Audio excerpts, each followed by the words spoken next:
I worked on the door for 18 years in Newcastle city centre. I also worked at the Ministry of Sound in London, and I worked in Ibiza as well.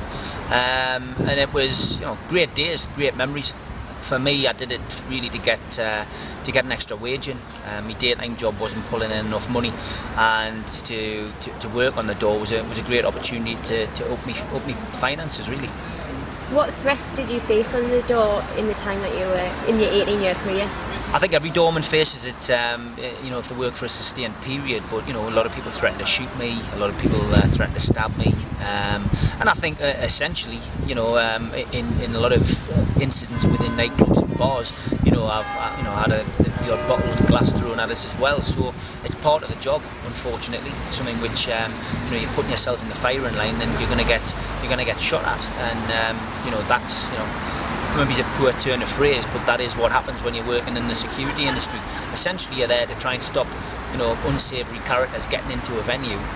You're paid to do that, and you have to put yourself on the line. Fourth emergency service in Newcastle city centre, and for me, you don't give it a second thought. The same as a fireman doesn't give it a second thought to go into a burning building, or a paramedic doesn't give it a second thought to get involved, when somebody, possibly losing their life in a traffic accident. So it's a job which, has got a lot of negativity that surrounds it. A lot of people judge doormen quite quickly, but a lot of people who do the door are very intelligent. I can count many doormen who I work with in my time who've all got degrees. They've been very intelligent people, but they find themselves in a position where they have to support their family. They need to get out there and raise that extra bit of cash to pay their bills every month, and door work is a natural progression. So I don't think the public should judge a book by its cover, because you need to read a book before you get a full feel for it. Do you think that the challenges that doormen face have sort of changed over time? I think the same challenges are there. I think the introduction of CCTV has been a bonus, but it's also been negative as well. Depending on the quality of CCTV, can depend on how people view an incident. A lot of CCTV doesn't have sound, so what can look like one thing to the general public in a jury, can be something completely different. So there's pluses and minuses, but I think that the doormen still, to this day, face the same threats that I did when I worked on the door for 18 years. But I do feel that the doorman's wages have gone down dramatically.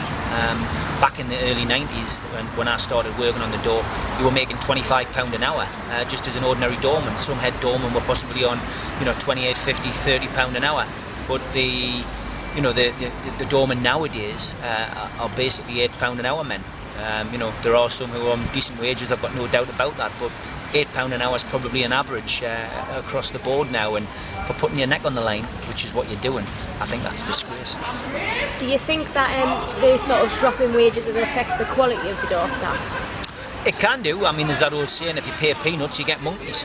And a lot of the doormen that you see, not just in Newcastle, but across the UK, I think a lot of them just aren't up to it, But I think the key factors for a doorman are communication, and being able to deflate a situation, to diffuse a situation, and to take the sting out of it. You're dealing with the general public. A minority of customers will come in and cause you serious problems and serious aggravation. The majority of customers and punters are just out there for a good night and a good time. So you need to remember that. And I think I think there's some great door staff in Newcastle. You still see it to this day. I don't get into town as often as I used to, but there's a lot of good doormen in Newcastle city centre. But yeah, I mean, everybody has to start somewhere. I started when I was 21. I wasn't a doorman. I'm an actor now, and I always said that the 18 years I did on the door was the best bit of acting I ever did. So as long as you can have a conversation, you're a rational person, and you can deal with the general public, that really is the key.